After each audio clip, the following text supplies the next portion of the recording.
Okay, hi everybody. Hey, Wednesday night, taking place on Thursday night. Chassidus and Halacha Shir, thank you for coming. So I have Baruch Hashem, a treat for you, God willing. It's always a treat, but we're going to start this week for the Halacha portion today with a question someone asked me last Shabbos, and I thought, why not put some sources together and put a shir on it. And then we're going to have a special treat for Chassidus portion. Like I said, it's all a special treat. But today, the 20th of is the yahrzeit of the Lubavitcher Rebbe's father. And so in honor of that day, we're going to have a few, as I called it, a drop in the sea, some excerpts from some of the Rebbe's father's teachings. He was a Rav, he was a posek in Ukraine, Russia, Ukraine, whatever it was. Exactly, borders were changing. He was a Rav and a Makubal. And it's a great, we'll talk a little bit about that as we get there. But first, we're going to start with the halacha portion. I couldn't think of a good name, so if you get a better name, please let me know so I can change the name of the source sheet.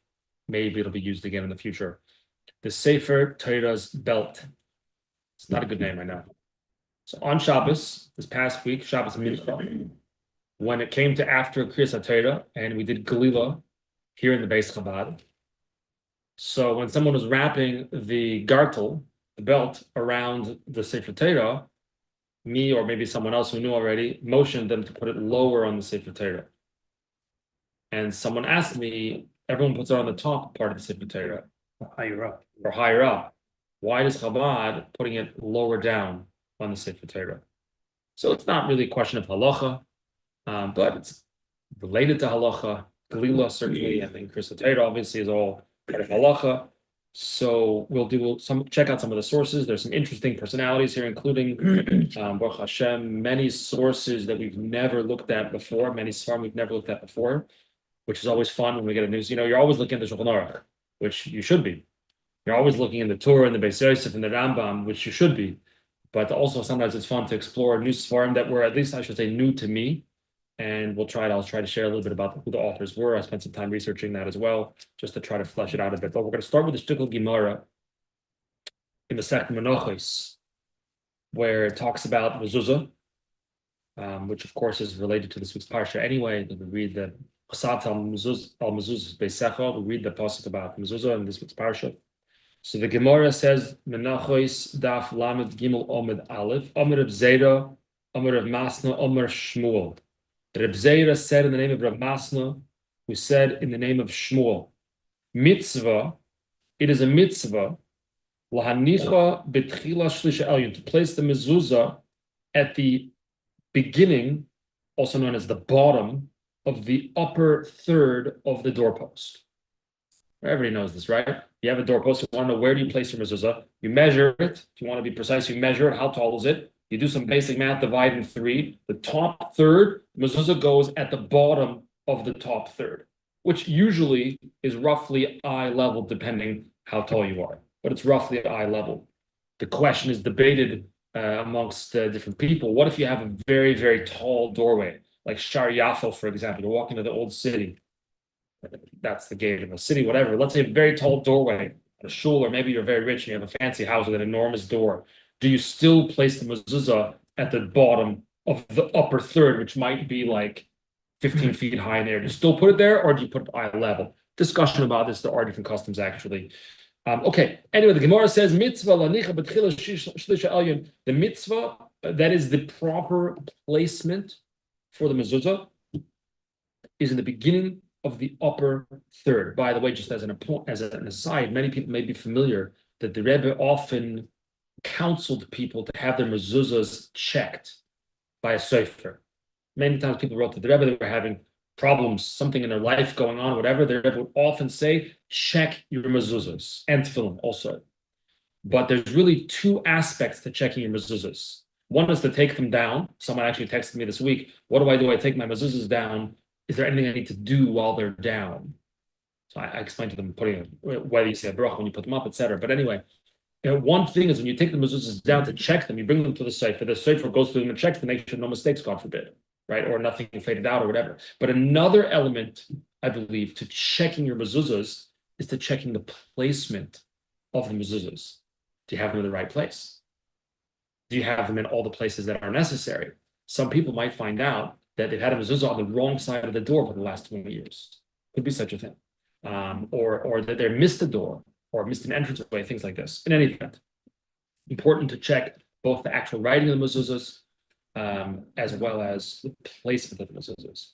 Fine. So where do we place the mezuzah? In the beginning, i.e. the bottom of the upper third of the doorpost.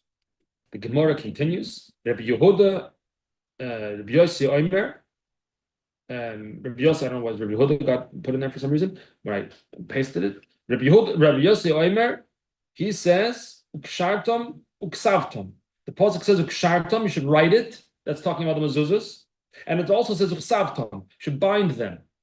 I'm sorry, I said it the opposite way around. Ukshartam, you should bind them. What's that talking about? Tefillin. Then it says Uksavtam, you should write it. What's that talking about? Mezuzahs. So the Gemara says, Rabbi Yossi says, Makshira begoiva, just like the binding of the tefillin is begoiva, is on the upper part of the arm, not on your forearm or on your hand. Even it says ois al yodecha, on your hand. No, it's on the upper part of your arm, i.e. your bicep, right? That's where you place the tefillin. So too says Rabbi Yossi, savtam, you should write them, i.e. the mezuzah, also makshira b'goiva ksiva b'goiva, just like you write, you tie, i.e. tie the tefillin on the upper part of your arm, so too you write, i.e. the mezuzah, on the upper part of the doorpost. That is why, according to Rabbi Yossi, we place the mezuzah on the upper third of the doorpost. Good? Relatively straightforward, right? That's the Gemara. Okay. That's the last old source we're going to have. All the other sources for today are going to be much more contemporary sources. The first one is Yalkut Avraham. It was written by a Rav by the name of Avram Lipschitz. He was a Dayan. He was an Av based in various towns that I Google searched in different spellings and couldn't figure out what exactly they are, but they're somewhere in Poland, it seems. He was born 1864. He passed away in 1933. So we lived in the times of the Chavetz Chaim, so it was a relatively recent Rav. I could not find out much information about him other than he wrote the Sefer, Yalkut Avram. His father, however, was named Shabsai, and also a Rav, born 1845, passed away in 1929. Which is interesting. Only the father passed away only a few years, 4 years before the son. So he was born in Galicia in Poland. He was a Rav in Bereg Ilosva. I don't know if I pronounced that correctly, which nowadays is Irshava, Ukraine, which I found that on Wikipedia. So Irshava, Ukraine, apparently is a city nowadays. And the father, so Shabsai, wrote numerous for Bris Avos, which is on Bris Milah. Also, interestingly, another name for the Sefer is Sharvit HaZohov HaChodosh. Sharvit HaZohov, like by Esther. Wrote another Sefer called Pidyon Nefesh, which predictably is about Pidyon Aben. And another title of the Sefer Pidyon Nefesh is Sha'arei Pedus, the Gates of Redemption. He also wrote a Sefer, which I looked up on Oitzer HaChochma a little bit, called Segulois Yisrael, also called Sefer HaChaim, the Book of Life. And Segulois Yisrael contains all types of segulois. What's a segula? I'm not sure exactly. But it contains all types of segulois and remedies and stuff like this. Also, last point that I'm going to mention of the father of this person, which is relevant because all these Rabbanim seem to be connected. He also wrote a Sefer called Sha'arei Rachamim, the Gates of Mercy or the Gates of Compassion, which is a commentary on the Sha'arei Ephraim, which is a Sefer on Kriyas HaTorah, which we're going to come to later. Another commentary on that by a different Rav. Okay. Anyway, Yalkut Avram writes as follows. Oh, it's a little bit small here on the page, eh? Omar Li Mar Hagoin HaKodesh, Ma'irenu Harav, I'm not sure who this is. B'Shem Hagoin HaKodesh V'Atohar, Ma'irenu Hareb Chaim Mitzans. So Reb Chaim of Tzanz, and this has become relevant later as well. Zio, Zachush Egon Aleinu. Says as follows, Shetzrichin Lichlich HaChagura, Sovi VaSefer Torah, when it comes to tying the belt, chagura, the belt around the Sefer Torah, shuglila. When you're going to tie shuglila lamayla mechetzim Sefer Torah, above the half. So not at the halfway point in the middle, but above the halfway point, where betchilas elyon, at the beginning of the upper third of the Sefer Torah, kemoy b'mezuzah, just like a mezuzah. The tzrichim hakoyva betchilas elyon ad kan devarav hakadoshim, or divrei kodshay maybe, just like mezuzah. That's what apparently Reb Chaim of Tzanz taught, the great Rebbe. So Yalkut Avram said, 1 second, what's going on over here? What does the Sefer Torah have to do with mezuzah? Okay, they're both written by a Sefer, I understand that, but just because the mezuzah is on the upper third, why does that mean that the gartel, the belt of the Sefer Torah, has to also be on the upper third? There's no connection.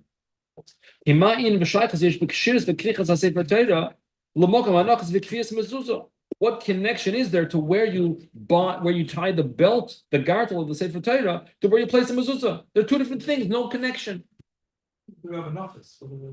What? We just read in Menachos. That's tefillin. Yeah, but the tefillin but they're connecting the tefillin and the mezuzah.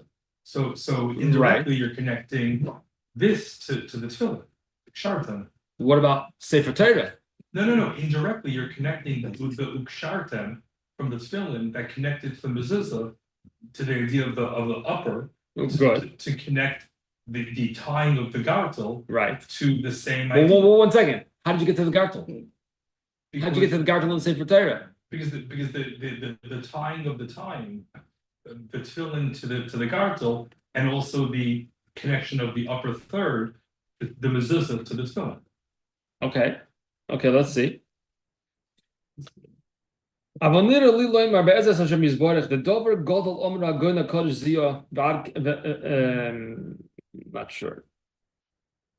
That certainly the Rebbe of Tzanz, the Chaim of Tzanz, is saying something very important. And what is he saying?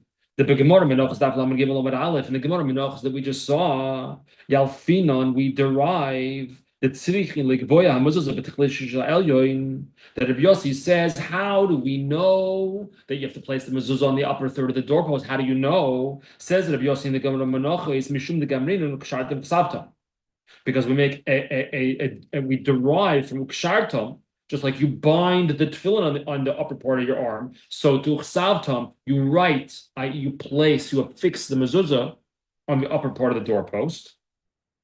So says the Yalkut Avram Lipshitz on the next little paragraph over there. Same thing with the Sefer Torah. The Yeshba kricho kshira ad kan al kain tzichin. What does that say? Lichroich ba. Just like a Sefer Torah also has tying. We're tying nowadays. We're tying anything? Velcroing. Many people here grew up though before the Velcro. Yeah. What did you do before the Velcro? You tie it. You tie on Shabbos, tie not on Shabbos. We're gonna get to that. So that's what he says. I think it is similar to what you were saying. Right? Okay, you tie this, you tie that. No.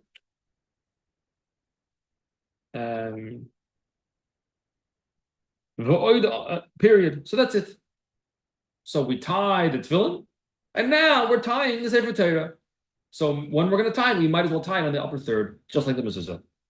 Now he just adds one other point here, which is not relevant directly to our discussion, but since we mentioned it, since some of the people here are old enough to remember, before the good old days, before they had Velcro gartels for the tefillin, and you had to actually wrap around, and sometimes it was too long, you had to wrap around more than once. Then the Shaila came, what about on Shabbos? Are you allowed to tie it on Shabbos? A certain way. Both in terms of the question of tying a knot on Shabbos, and in terms of hachana for after Shabbos. There were always discussions about this, I remember, in Yeshiva was to discuss it. In Yeshiva, we had a Sefer Torah, you had to tie the guy, they didn't have the Velcro. Okay. You tie like with a bow? Yeah. Kind of tie? You do like So could you tie a bow on Shabbos? You have to do it Right. do it differently. So could you tie a bow on Shabbos? So it's not our shir for tonight, but it's in the source right here. So I did include, I actually didn't include it. Then I decided to include it. Not directly relevant, interesting nevertheless. Vo'od Omerli Agoin the Kodesh Moreno Harav, I don't know who it is. Kihu Medaktik Mo'oid He's extremely cautious. B'shas kshiras v'krichas haSefer Torah, when you're doing glila, the afilu aniva lo yasu achar krichas Sefer Torah. Even to tie a bow around, for sure to tie an actual knot, for sure he wouldn't do that. That's making a knot on Shabbos, and not allowed to do that. But he wouldn't even tie a bow. A bow is a non-permanent. You just pull it out, and it's not a problem, right? But he wouldn't tie even a bow around for the belt around the Sefer Torah. Why? Because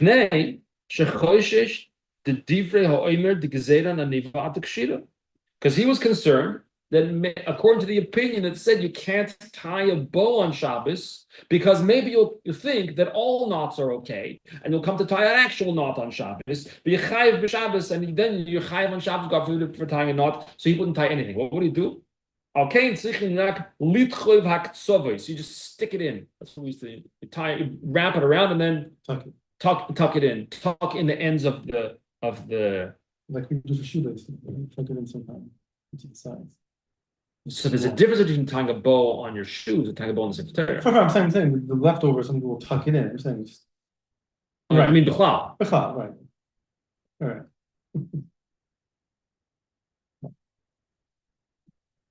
Okay. Right. What does that say? Damit pachas miktzas mizeh akant devar hakdoshim or deeper kodesh or something. Tuck it in. Okay, not relevant to our topic, but nevertheless, good. So why do I believe pretty much everybody, when they do Galila, put the belt on the upper portion? Well, here we have from the Chaim Tzans. It was based on the Gemara Menachos. Tefillin, upper part of the arm. Mezuzah, upper part.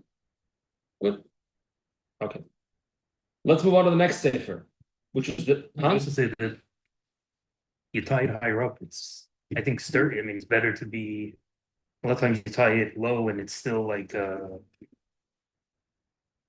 I don't know. I don't know either. I mean, for what I've seen. I don't know. Okay. Moving right along, the Shari Chaim. Shari Chaim is a commentary on the Shari Ephraim. Shari Ephraim was written by the Ephraim Zalman Margolius, 1762 to 1828 in Brod, Poland. And it's considered basically the most, I guess, choshev, if you will, the most choshev Sefer on Hilchos Kriyas HaTorah. It is the Sefer on Kriyas HaTorah. He corresponded with the Noida Yehuda, who was a very chashuv Rav, and he wrote other Sefarim as well, including Matei Ephraim, which I actually have up on the shelf, that small little blue book. Found it in a used farm store in Mesh Orim a year or so ago.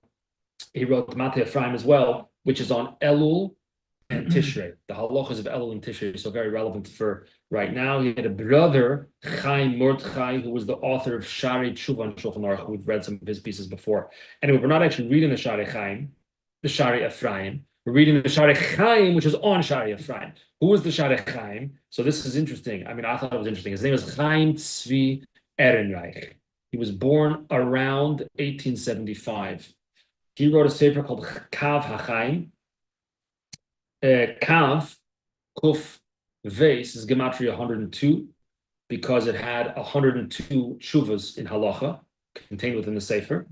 He wrote a sefer Kav Chaim. He was connected to the Munkach Elazar, or I should say the Munkach Eluzar, as well as the Belzer Rav apparently as well. His grandfather was Rebbe Avram Yehuda Schwartz, who was a Rav in Hungary, who wrote a sefer called Kol Aryeh, famous Hungarian Rav, who was known as basically the Kol Aryeh. And he, in turn, so this Shari Chaim's father, grandfather, the Kol Aryeh, was a Talmid of the Chassam Sefer in Hungary, in Pressburg. And although typically the atmosphere there in Hungary and so forth wasn't always so favorable towards Chassidim, but this Avram Yehuda Schwartz, again, the grandfather of the Shari Chaim we're going to read, this Avram Yehuda Schwartz ended up visiting the Tzanzir Rav, the Divrei Chaim of Tzanzir we quoted before, visited him and couldn't leave after that. Visited him and became a chassid of the Divrei Chaim, the Tzanzir Rav, and became very connected to the sounds of Rav and the Chassidus, and spent 28 years, 28 times and was by the Divrei Chaim 28 times for Shavuos. Wikipedia says it was 26 times, but his Einikel told me on the phone today it was 28. So this Chaim Tzvi Ehrenreich, who was born around 1875, has his son, who was Eliezer, came to the Rebbe many times, and his great-grandson, also named Chaim Tzvi Ehrenreich, is a shliach in Nyack, New York, and I spoke to him today about his grandfather, his great-grandfather, and so forth. So, okay, that's enough for now on this, because there's more to say, but we'll leave it now for the sake of the sources. So he says like this, the Sha'arei Chaim, again, is commenting on the Sha'arei Ephraim. Sha'arei Ephraim writes, on the first line here, it says, Licher Mappa. It's an old print. My copy of the Sha'arei Ephraim, by the way, does not have the Sha'arei Chaim in it. So I had to find this on it's a Chachma. There are a few versions there. One of them had Sha'arei Chaim. Licher Mappa, you tie around the Mappa, the Sha'arei Ephraim says, but it doesn't tell you how to do it. Says the Sha'arei Chaim, Shamaiti, I heard B'Shem Maran Hagona Kodesh Baal Divrei Yechezkel Zecher Tzadik L'Chayolim Haba Shetzrichin. I heard in the name of the great Rebbe Shetzrich Lichrich HaMapa Shel HaSefer Torah B'Glila L'Mayla Mechetzim HaSefer Torah V'Chulu. Should tie the gartel of the Sefer Torah on the top half. What does this say? Huh? What? Can't read it. Oh, Uboinon maybe. The other word say Bikashti? Yeah, the next word is Bikashti. Some.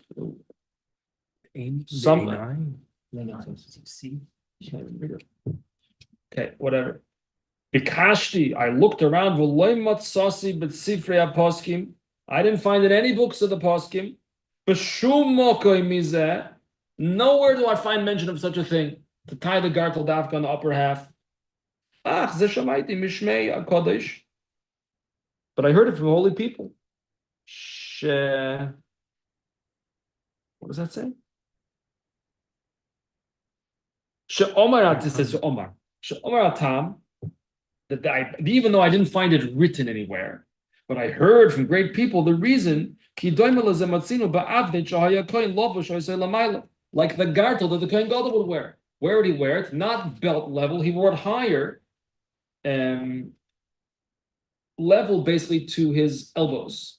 It's where you see the gartel. After you see a picture of the Rebbe, by the way, if you see a picture of the Rebbe wore the gartel not at his belt, the Rebbe wore the gartel higher up by his elbows, like the Kohen Gadol. The Hainu Keneged Atzila Yodov corresponded to his elbows. Kemoshe Pirishashi Zal v'Yu'uyim beRambam. Like Rashi says, look in the Rambam. V'Yididei Harav going Baal Machaber Sefer Shema Yisrael Oirarti the Efshar Loimar Oids Machal Tover. So another person told me another support for this. Gemara Mnochas Daf Lamed Hamad Beis in the Gemara.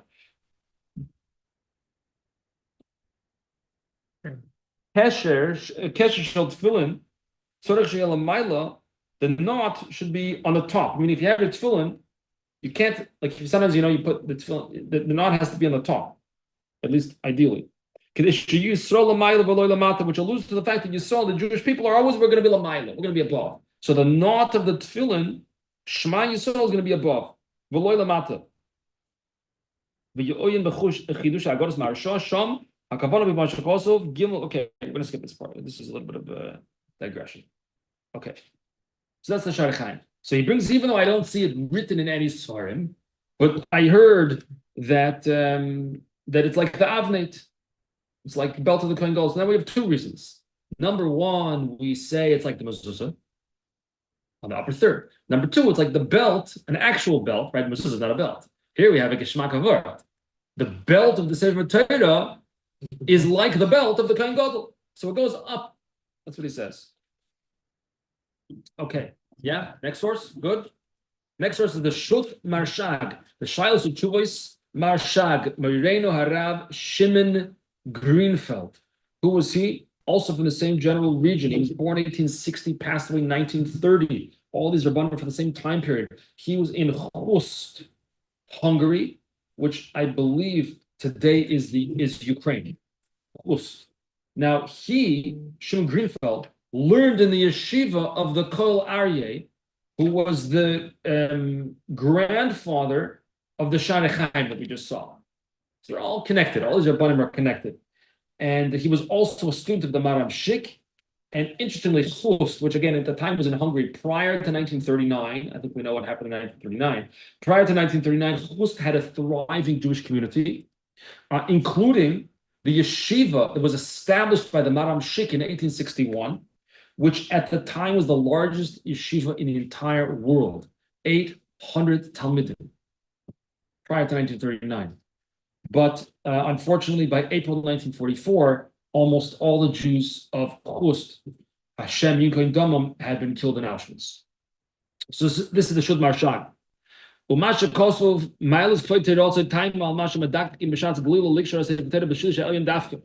This that you've written, I don't know who you've written from, that you should dafka tie the Sefer Torah on the upper, the guard on the upper third. Yiloi Sherloi, no. How do you translate? Yiloi Sherloi. It's almost like people say nowadays, you do you. But there's no, you don't need to. No. Yeah. It doesn't seem to. Okay, you're tied on the upper third. It doesn't seem to hold of it so much. That's what it sounds like. The pshita, what does he mean? The pshita deina ma'akiv klal. Obviously, if you don't tie it in the upper third, you didn't do glila? You didn't do the mitzvah? Nah, come on. You tie it here, you tie it there. You can tie wherever you want to tie it. The main thing is to tie it. That's all that matters. You don't have to dafka tie it in upper third. And my proof that it's not really a big deal, so to speak, that you're not required to tie it there, is because if it was actually a critical component of the mitzvah, so it would have been mentioned somewhere in the Gemara, in the Rambam, in the Torah, in the Shulchan Aruch. Somebody would have mentioned it. No one mentions it. So my proof is, therefore, since no one mentions it, so if you don't do it, no, it's not so critical. It doesn't make such a difference. Here's the important words that right here. However you tie it is fine. Doesn't matter. And in our places, meaning in Hungary, the people, whatever, they come up, the guy does glila, the gabbai doesn't scream at him. He does what he does, no big deal. However, but I think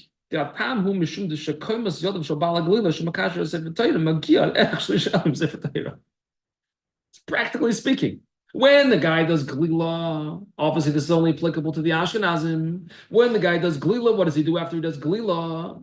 I'm sorry, what does the guy do after he does Hagbah? He sits down. So I'm sitting like this, and the guy who does glila is standing. So his hands, that's it. That's what he says. His hands are on the upper half. So where is he going to tie it? Naturally, towards the upper part of the Sefer Torah. Do you have to tie it there? No, not at all. So based on this, people think that, one second, they make up a whole thing. Not they make up, but they think that's required. You have to. There's a lot of things. People make a lot of conclusions based on what. I once was talking to a Paisik about a certain question. I said to him, I said, but well, blah blah blah. Some people do, or something. I said something like that. I don't care what people do. He says, I don't care what people do. What's the halacha? What's the reality here? So he's saying, yeah, what people tied in the upper third, practically speaking, because you're standing and the guy who did Hajj was sitting. And from that, people think that you have to do it, but it's not true. Yeah. It's not so related, but does the guy have to sit? Or is that just he sits? Yeah, he does. Okay, let's learn now a quick piece of the Talmud Yerushalmi before we go. So everything we've done so far is to support what I believe is the minhag ha'olam. Either people are not makpid at all, like the Shudmar Shag, the Shimon Greenfeld, or they're makpi the tied in the upper third, like the Divrei Chaim of Tzans and others who bring that. But we have not yet explored the reason for the Chabad practice, which is dafka to do it at the bottom third. And you'll notice if you get Hagbar Glila here, we're going to correct you. We're going to move it down towards the bottom part because that's the minute Chabad. So nobody has to do that, but here it's Chabad, so we do that minute. So let's take a look in Yerushalmi. The Shmuel Bar Nachman B'Shem B'Yonason says as follows: Haluchos hayu orchan shisha tvachim b'rachman shloisha. The luchos were 6 wide and 3 like this, 6 meaning total, I believe. Moshe Rabbeinu was holding on to 2 tefach height, I guess. And Hashem was holding 2 tefachs, but with 2 tefachs of space in the middle. Who's on the top here? Who's on the bottom here?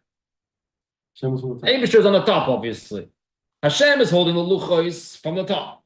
Moshe down below grabs them from below. 2 tefachs in between of space. Okay,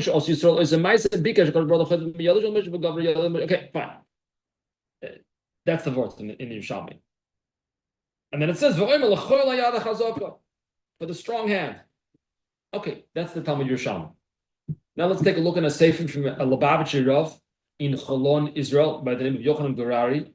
And he wrote numerous forms called Chikrei Minhagim, explorations of the Minhagim. And it's specifically exploring the Minhagim and the practices of Chabad and uncovering the sources in Halacha for them. All of them are all sourced in Halacha. I don't mean necessarily what you see Lubavitchers do, but anything that's an actual Chabad custom or an actual Chabad practice, he explores and goes through the different halachic sources.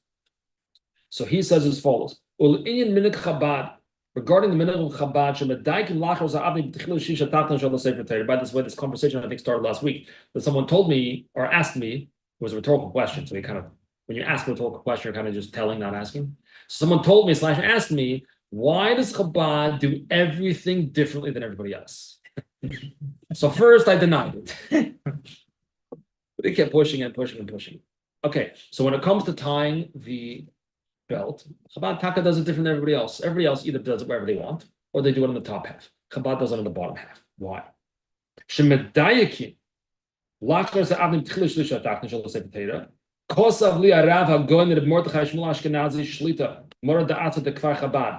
longer Shlita, he's not alive anymore. But Mordechai Ashkenazi was the Rebbe of Kfar Chabad, a huge goin, a big posek, wrote to me, that is the Yochanan Gerari, who lives in Eretz Yisrael nowadays, wrote to me, the reason that he, Mordechai Ashkenazi, heard from the Rebbe himself. I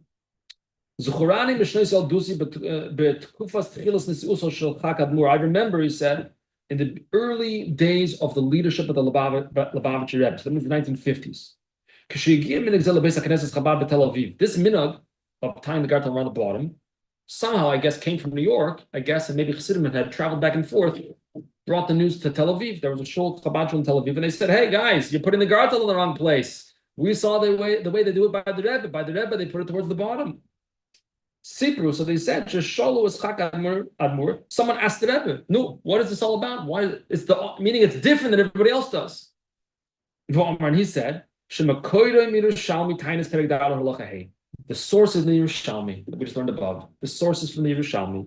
Rebbe Shmuel Bar Nachman B'Shem B'Yonason, Haluchos hayu orchan shisha tvachayim v'rachman sholish, v'ayam Moshe tovas b'tvachayim v'kadosh baruch v'tvachayim v'tvachayim v'rachman. Right, 2 on Hashem holds the 2 on the top. Moshe holds the 2 tefachs on the bottom, and there's 2 in the middle. Kivich also Yisrael oisem ma'aseh, when the Jewish people did the same thing. Bikesh hakadosh baruch hu l'choyt from miyolish al Moshe. Hashem wanted to, so to speak, take them out of Moshe's hands, so to speak. But Govra Yolish al Moshe, but Moshe's hands were stronger. B'chot from mimenu, Moshe grabbed the luchos from Hashem. I don't know what that means. That's what it says in Yerushalmi. Husha kosav meshabchoy b'soy. This is what the Torah praises Moshe, praises the Jewish people, and says, Ulachoil hayod hachazaka, the strong hand. What's the strong hand? That he grabbed the luchos out of Hashem's hands, so to speak. That's the Yerushalmi that we just saw. So Rabbi Yochanan Gerari continues writing what he heard from what Mordechai Ashkenazi wrote to him. But Pashtus Mashma shehechzik Moshe b'tlechaim tachtonim seems to be from the Yerushalmi that Moshe held the bottom. He's reaching up and holding the bottom part of the luchos. Shem shlish tachtonim, the bottom third. Hashem is holding the upper third. But Moshe's hands were stronger. He was holding on to the bottom. That was stronger. So where's it better to tie it? Where does it? Okay, no comment. Therefore, the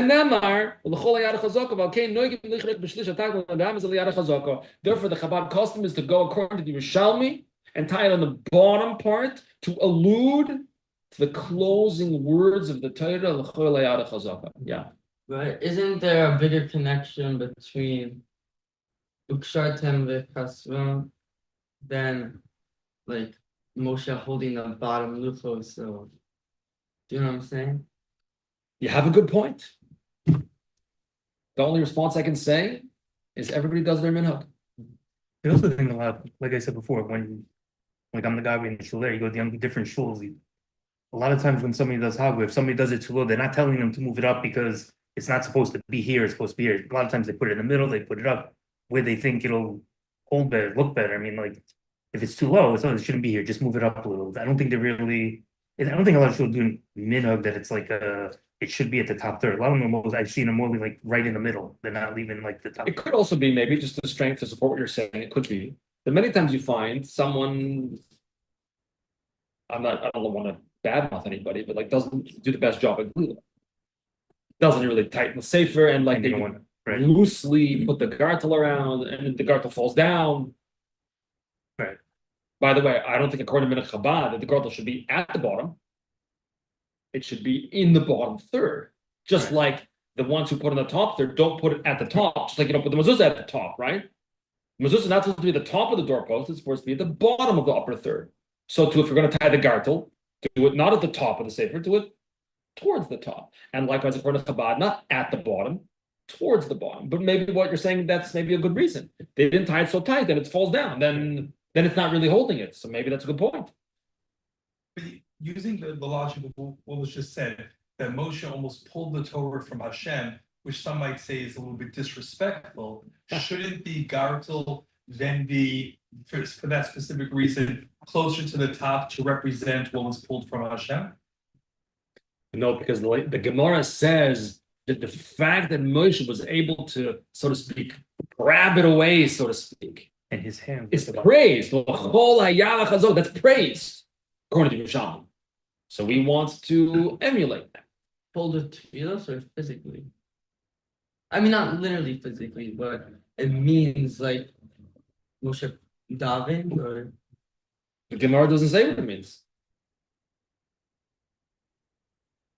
He grabbed it. I didn't look at the commentaries, to be perfectly honest. I don't know what the commentaries say over here on the Yerushalmi. Now you have some homework. And look at the Yerushalmi and see if the commentaries say anything. And also, B'zichroini, Reb Mordechai Ashkenazi continues, I remember when they would bring in 770 the Sefer Torah to the Rebbe to hold for Akofos or for Kol Nidre. Someone takes the Sefer out of the Aron and would pass it to the Rebbe. How did the Rebbe take it? So he says, he wouldn't grab the eitzim at the bottom. He would grab the bottom part of the Torah itself. To share about that also. To show the same thing. And then and then move his hands to the Atzichaim. Which again fits with the Yerushalmi. What should you do? Whatever your minhag is what you should do. Or whatever the Gabbai in the shul tells you to do. That's what you should do. But I want to explore the reasons. These are the reasons with some of the interesting personalities that spoke about it. Comments, questions?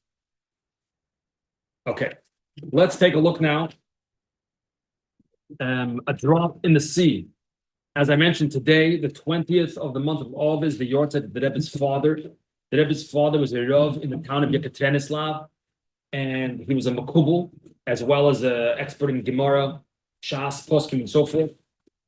And due to his great crimes of being a very religious Jew, of teaching Torah and building the voice and so on and so forth, and standing up to the Soviets, our dear friends, the Soviets, communists, our dear friends, the Soviets.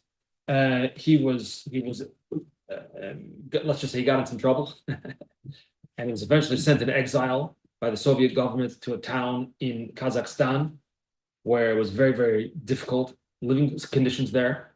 And he became very ill. And toward the end of his life, his conditions of exile in the Soviet government were eased. And he was able to leave this town called Chile, which was like dirt, mud floors in his house, literally. And he was mamish suffering. Him and his wife, the Rebbe Chana, were able to move to Almaty in Kazakhstan, where he passed away today, Chof Av, in 1944. He was buried there. His wife, the Rebbe Chana, the Rebbe's mother, escaped Soviet Russia to France. The Rebbe took a boat to meet her in France and escort her to New York. She escaped. She brought with her husband's Svarim, few of them. He only had a couple of Svarim. This is a picture of a Zoyar that belonged to the Rebbe's father. You can see this actual Zoyar on display in the Chabad library.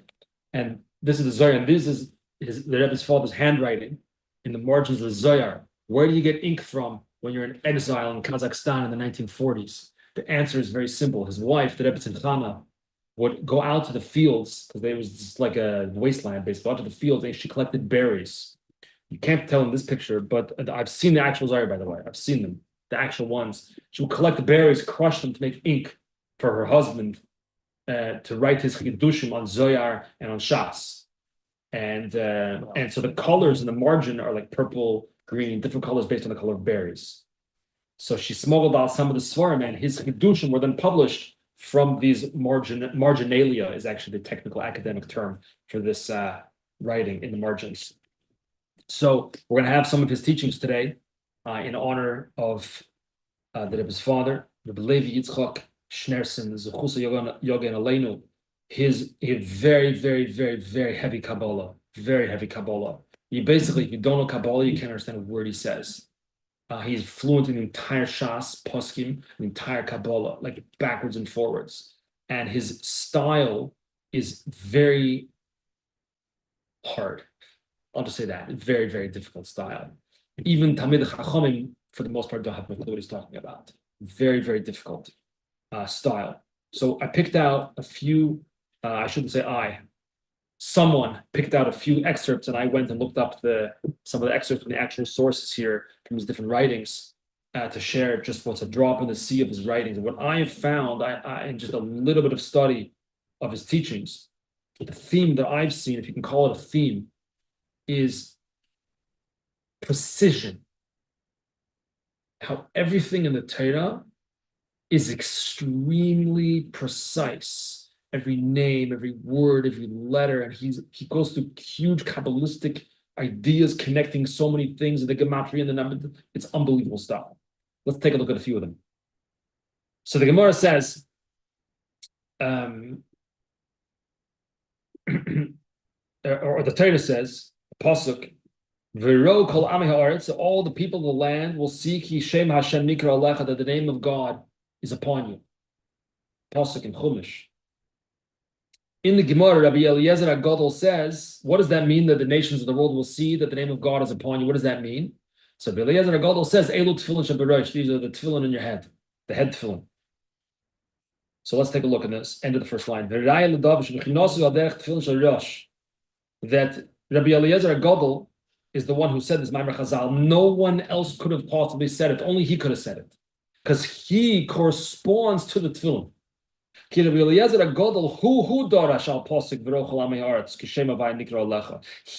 the one who darshaned this verse, who interpreted this verse, that all the nations of the world will see that the name of God is called upon you. Comes Rabbi Eliezer HaGadol says, you know what that means? That's the tefillin, that's the head tefillin.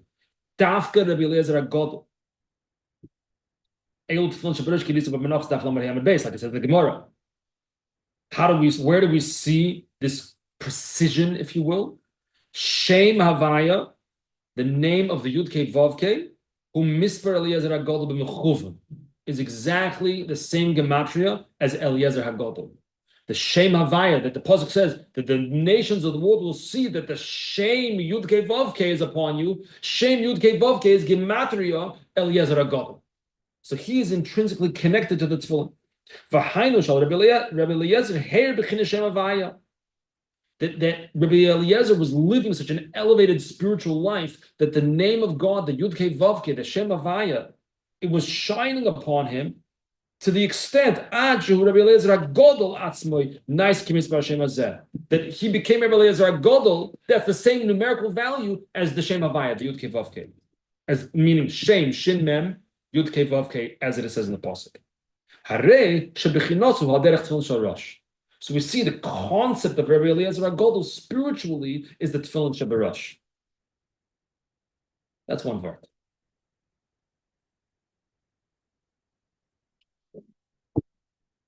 Remember, next part is called remembering and forgetting. This week's parsha speaks about remembering, speaks about forgetting.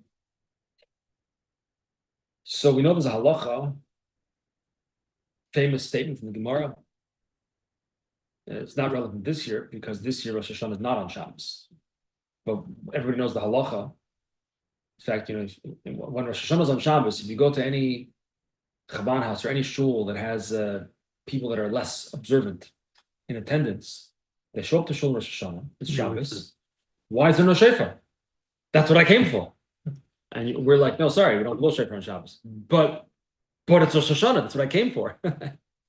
Okay, so everyone knows the halacha, right? That if Rosh Hashanah is on Shabbos, we don't blow shofar.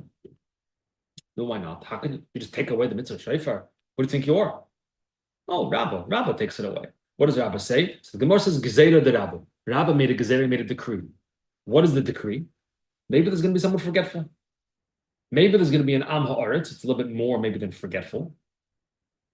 There's going to be, we could have a whole discussion what exactly an Am Ha'aretz is, but someone less knowledgeable. He knows it's Rosh Hashanah, and he knows they're supposed to blow shofar. But he also knows that he doesn't know how to blow shofar. The halachas are complicated. So he thinks, maybe I should go ask the Rav. The Rav lives whatever, or maybe not the Rav. I know a Talmud Chacham, not the Rav, but he could also teach me how to blow shofar. So he's going to take a shofar with him, because otherwise how you can learn how to blow it. And he's going to walk in the Reshus HaRabim, walking Daled Amos, thereby violating Shabbos. So now to learn how to do a mitzvah, he ended up violating Shabbos. So Gzeira de Rabba, that if Rosh Hashanah is on Shabbos, we don't blow shofar. Why? Because the Amaratzim. Which itself is a whole discussion, but let's leave that aside for now. With me so far? Good, right? What else does it apply to? Huh? Just muktzah stuff in general, right? No. What else don't we do if it's on Shabbos? Lulav and Esrog, right? And Megillah. Fish by carry. Same reason. The Gemara says that why don't we blow shofar if it's on Shabbos? Gzeira de Rabba. Then the Gemara says, V'hainu taima the lulav. V'hainu taima the Megillah.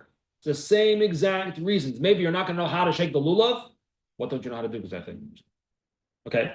And maybe you're not going to know how to read Megillah. So you're going to go to the baki, to the knowledgeable person, to the Rav, to the Talmud Chacham, to teach you how to do it. But then you're going to carry Daled Amos, B'shus HaRabim, it's an Aveir, so we don't do it. Yeah. Why can't they just say that for the people that like bringing their own Megillahs, they're going to bring it to shul? Because the problem is different then. I mean, What do you mean? bringing, like, I was gonna ask the same question, like, why do they use the example is going to somebody to learn to do it? Why not the example, you didn't bring it with you beforehand, so now you have to bring it to shul, you're gonna carry it with you. I'm not following. If you get it at home, you're gonna go to, you have to take the shofar with you to shul, right? You have to blow it, but, or the Megillah, if you want to take it with you, you might forget it, you might not know it's shot, you might forget it, you might take it. As opposed to you're gonna go learn from somebody that's. Okay, it's a good question. It's a good question. I don't know. Also, why not? Why don't we say the same thing about matzah? How much matzah do we eat? I don't know. Now, why don't we make the same gezeira about matzah? Why do we eat matzah on Shabbos? Okay, anyway, that's a whole nother shmooze. Okay, let's take a look. So this is the basic halacha, right? We don't shofar, lulav, and Megillah. These three things. And every time the Gemara mentions one of them, it says V'hainu taima of the other one. That's the reason for the other one. That's the reason for the other one. It always says that this and also this, and then that's also this. Fine. Let's take a look in the Rebbe's father's teaching. V'teida, no. Ki kol ma sheyochel li shikha b'Rosh Hashanah. Shahaylik l'lmoid eich litkaya. B'yom echad Rosh Hashanah. It's only shaykh to forget on the first day. It's only shaykh to forget about how to blow shofar on the first day, which the first day of Rosh Hashanah could be a Shabbos, right? Shehu yochel is chol b'Shabbos. Lefi kvias hacheshbon. V'lo b'yom beis. It's never going to happen to forget on the second day. Second day cannot be on Shabbos, so we don't have the concern. But even still, you'll only forget on the first day. There's no way you won't know on the second day. Why? Basic. B'yom beis, even if theoretically the second day could be on Shabbos, which it can't. But even if, because we say lo yadu rosh, so right, the first day of Rosh Hashanah cannot be a Friday, so therefore the second day can never be Shabbos. But let's say theoretically the second day could be Shabbos. It says you still wouldn't forget on the second day. Why? Rabba's Gzera doesn't apply. Simple. Because you already went to the Baki on the first day of Rosh Hashanah, which would have been a Friday. Again, that can't happen, but theoretically. So the whole concept of not knowing how to blow shofar is only on the first day. Make sense so far? Yeah. Fine. No? So what Lulav and Esrog? First day of Yom Tov is on a Friday, the second day, we should be okay.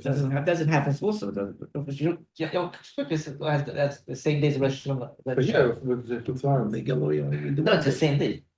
I don't know. I have to look at, I cut Yeah. pieces from here. With the Whatever, if Rosh Hashanah is Sunday, Monday, then the Rosh Hashanah is going to be Sunday, No, Monday. forget Rosh Hashanah, I'm talking about you can't go. You're talking about something else, right? You're talking about Sukkot. Like, So, both, yeah, I you think can't it blow, you follows- can't carry Lulav and Esrog, you said.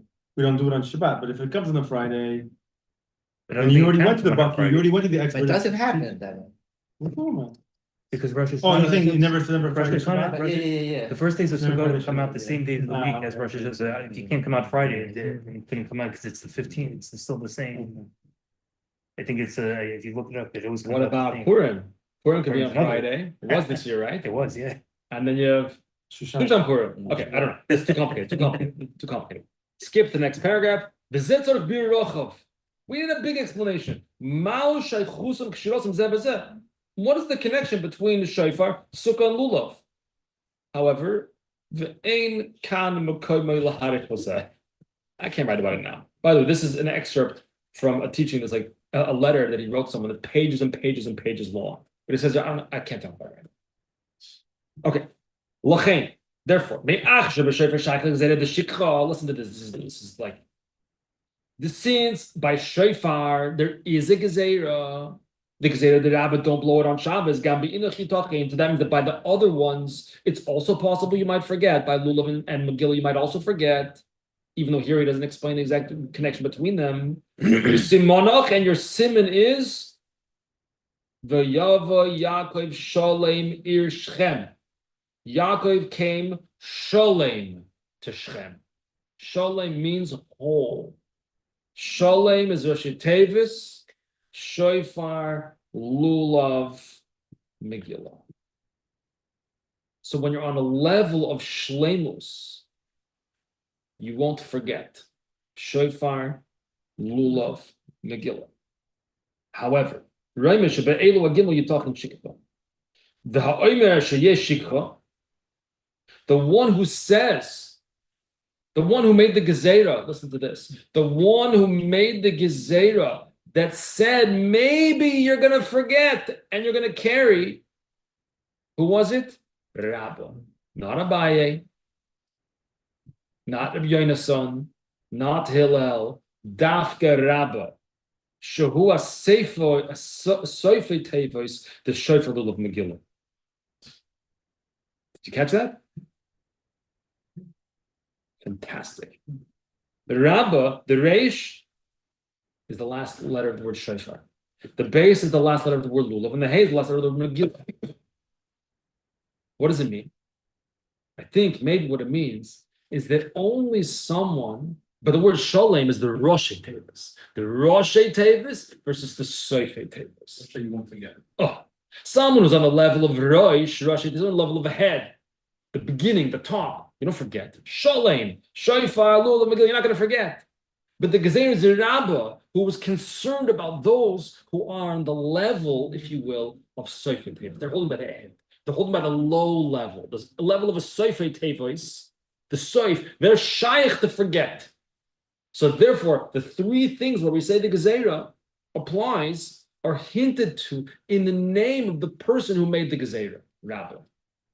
Before I ask a question, did people catch that? Okay, this is what he was thinking about. Okay.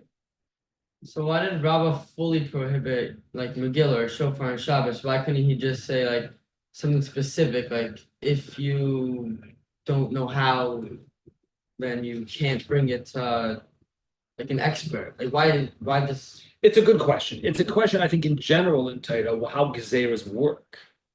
Right. So in general, just for the sake of brevity, that you either make a Gezeira or you don't. Right. You either make a decree or you don't. So once we start making exceptions to a decree, it only applies to you, but not to you. It's not much. It's not. It doesn't hold. It doesn't work.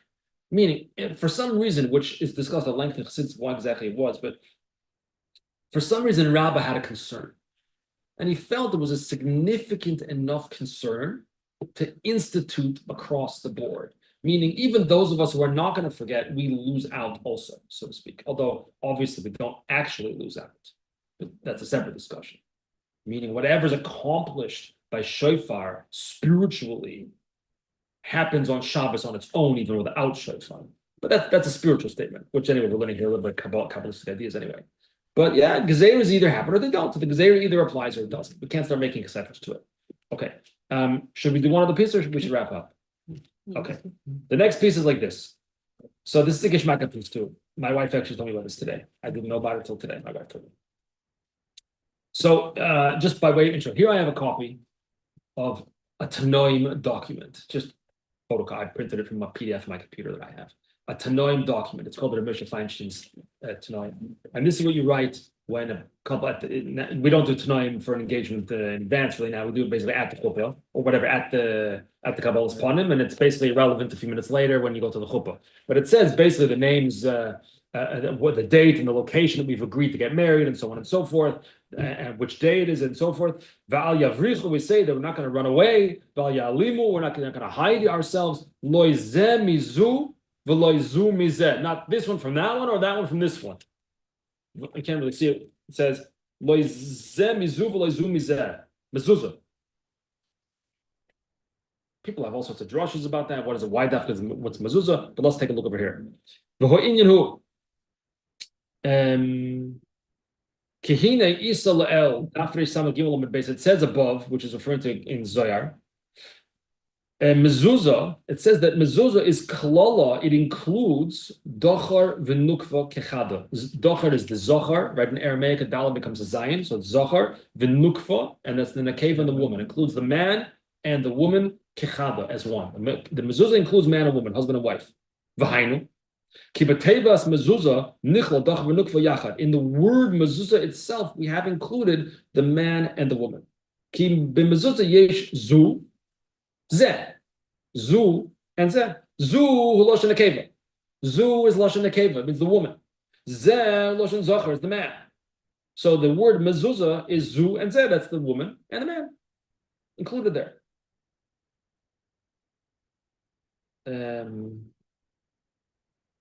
Skip to the next line in the middle. What about the mem? So that's very nice. Zu and zeh is the woman and the man. What about the mem? What about the mem?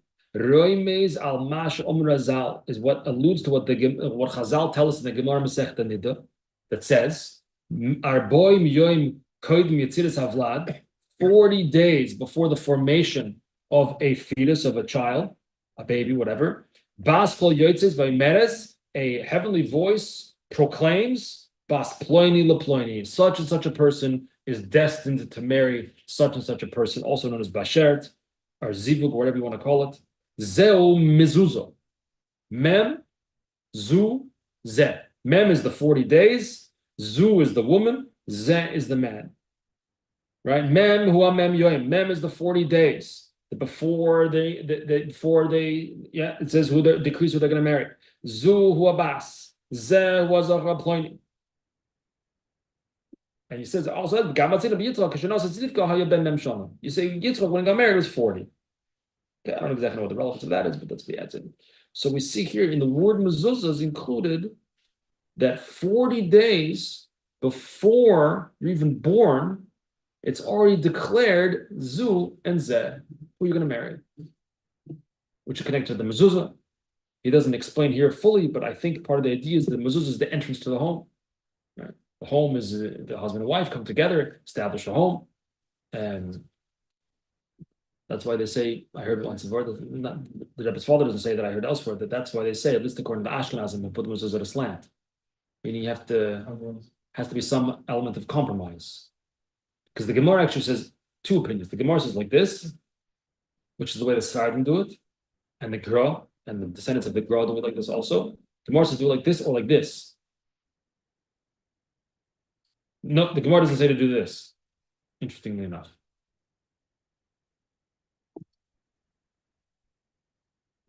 Comments, questions? I'm not sure what all this means. I'm just sharing it in honor of Rebbe's father's yahrzeit today. And this is the style in general of the small amount of his teachings that I've actually been able to understand to some level. It's basically this type of thing, more or less. The mem and there's this and the letters and the names and Rabbah and Eliezer Gadol. These are like the type of things in general that he's connecting. When it comes to like in general, when the Chachamim say, because of this reason we don't do this, let's say with the idea of the shofar and Shabbos, if times change, where the logic or the reasons of making that gzeira, that thought, is literally no longer applicable, why do we never then say, then what was said 100 years ago, 200 years ago, is no longer applicable? Like if there was a reason back then that people didn't have access to a shul, and therefore there wasn't a person that was a bucky in the shofar, so people had to learn themselves, and therefore there might be a concern that they ask somebody. Okay, but if now every shul has a Baal Toka or Tekiah, whatever it is, and that wouldn't be necessarily the same type of fear even with an Amaretz. So why do we never? So the Gemara Sanhedrin talks about this. The Gemara Sanhedrin talks about when you have a gezer, you have a decree, you have a law enacted by the Beis Din. Can you repeal it? Which is really your question. Can you repeal it, or can you write an amendment? Can you do that? The answer is, it depends. Depends on what kind of law are we talking about, first of all. Depends on what it is. Is it just something based on svara? For example, when electricity came out, right? What's electricity? How does it work? What is it? Is it allowed? Is it not allowed? Shabbos, is it like lighting a fire? It looks like a fire. Is it? There was a whole debate and discussion. Some of the early poskim didn't necessarily think it was such an issue. Or maybe at worst, they thought it was an issue d'Rabbanan, maybe. But other later poskim wrote that, with all due respect, the Torah knowledge of those previous poskim, they didn't understand what electricity is. So they couldn't, now that we understand better how it works, now we can issue the correct psak.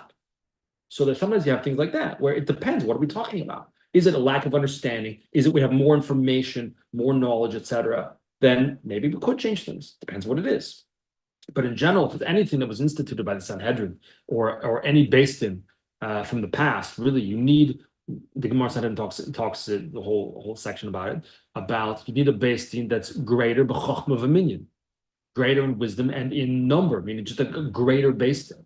So in theory, we could repeal gezeras or enactments or whatever it may be. We could in theory, but we'd need a greater Beis Din, which nowadays you don't really have. We don't even have smicha nowadays. Smicha is not smicha. And there's the whole smich thing in Tzvas in the times of Yaakov Abua. We want to reinstate smicha. I heard once they said that there were a few people that apparently all named Yosef, I believe, that were shaykh to write the Shulchan Aruch. You know such a ma'aseh? Such a ma'aseh. I don't remember the details. There are a few people, all with the name Yosef, that were shaykh to writing the Shulchan Aruch. It ended up being Rabbi Yosef Karo. Why? I don't know why. I guess he was the one that was meant to do it. But I heard, and I don't know if this is accurate or not, I heard such a thing, that as far as I know, when the whole smicha thing came about in Tzvas, in the 1500s, Abuhav or Beirav? Yaakov Be. Was it? I said Abuhav before, and I'm thinking it's Yaakov Beirav. I think it was Yaakov Abuhav. I think it was Yaakov Abuhav. Wanted to reinstate smicha that apparently he did give smicha to Rabbi Yosef Karo. So of the Yosefs that were shaykh, he was the only one who was actually a rabbi. I don't know if that's true, but I heard such a thing. I mean, I don't know if that's why he actually wrote the Shulchan Aruch. But anyway, even today we don't even have real rabbis. No offense to anybody, right? Also, like I said to my wife the other day, like there's rabbis, that there's rabbis. Like anyway. Any other questions or comments? Okay, Yeshua, thank you everybody for coming. I hope you enjoyed, and God willing, we'll continue in Mitzvah Shem next week.